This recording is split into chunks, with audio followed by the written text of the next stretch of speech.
नमस्कार. आज इथे व्हेज जेवण बनवत आहे मी. त्यासाठी पपई घेतलेले आहे. पपईची साल काढून घेते आणि दोन्ही टोकं कापून घेते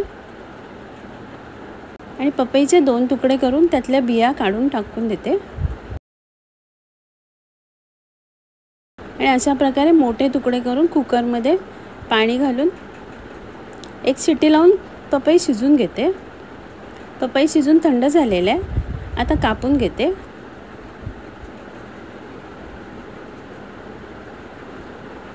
अशा प्रकारे कड्या कापून घेते अगोदर आणि त्याची कापं काढून घेते.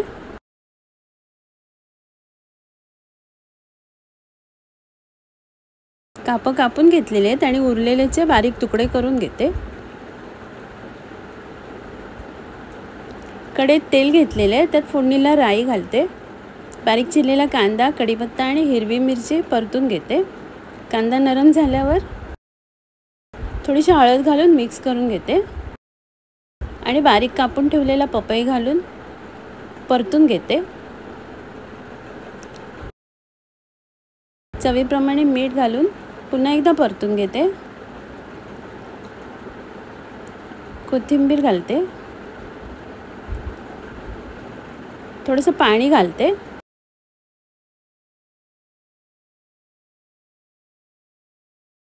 ओलं खोबरं घालून सगळं मिक्स करून घेते. कोथिंबीर घालते. कच्च्या पपईची भाजी. तिथे मसूरची डाळ घेतलेली आहे स्वच्छ धुवून. त्यात एक बारीक चिरलेला कांदा आणि हिरवी मिरची थोडंसं मीठ घालून कुकरमधनं शिजून घेतलेलं आहे. कढईत तेल घेऊन त्यात फोडणीला सुकी मिरची, जिरं आणि लसूण घालते. थोडंसं हिंग आणि हळद घालून फोडणी परतून घेतलेली आहे. त्यात शिजून घेतलेली मसूरची डाळ घालून मिक्स करून घेते. थोडंसं पाणी घालते. किंचित मीठ घालते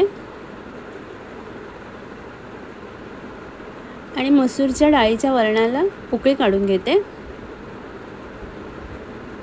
इथे फणसाच्या आटल्या घेतलेल्या स्वच्छ धुवून त्यात मीठ घालून कुकरमधनं शिजून घेतलेल्या आहेत. थंड झाल्यावर त्या कापून घेते. एका आटल्याचे 2 तुकडे करून घेते आणि सालं काढून घेते. इथे अख्खी मसूर घेतलेली आहे, मोड काढलेली. कुकरमध्ये तेल घेऊन त्यात एक कांदा आणि कढीपत्ता परतून घेते. थोडंसं हिंग घालते आणि पुन्हा एकदा परतून घेते. एक बारीक चिरलेला टोमॅटो घालून टोमॅटो नरम झाल्यावर आलं लसूण पेस्ट घालून मिक्स करून घेते. लाल मसाला आणि हळद घालून पुन्हा एकदा मिक्स करून घेते. थोडंसं पाणी घालते आणि मसाला छान शिजवून घेते.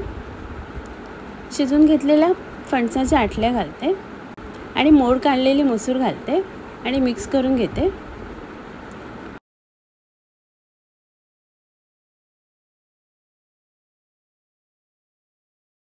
चवीप्रमाणे मीठ, कोथिंबीर, ओलं खोबरं घालून पुन्हा एकदा मिक्स करून त्यात थोडंसं पाणी घालते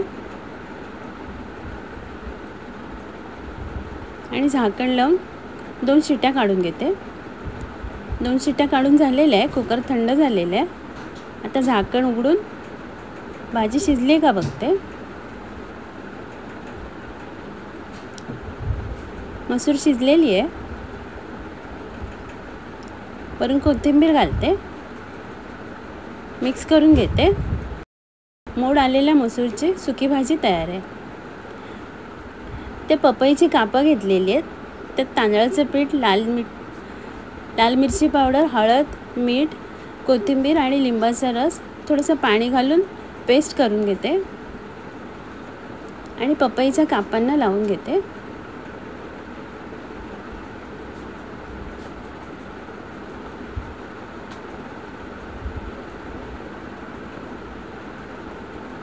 अशा प्रकारे पपईच्या कापांना मसाला लावून झालेला आहे.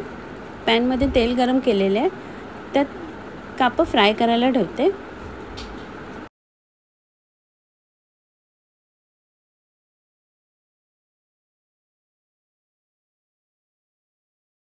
पपई शिजलेला आहे. वरून क्रिस्पी होईपर्यंत फ्राय करून घेते दोन्ही बाजूने. आता काढून घेते आणि सर्व करते. ती कढईत ओलं खोबरं आणि गूळ घालते. गूळ वितळेपर्यंत मिक्स करून घेते. गूळ वितळलेला आहे.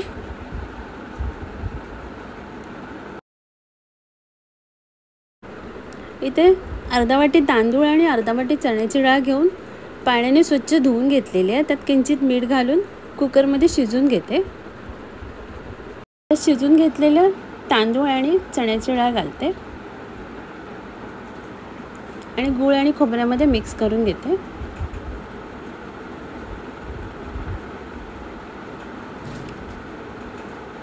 वरून वेलची पावडर घालते. उपवार तयार आहे. आता मी सर्व करते.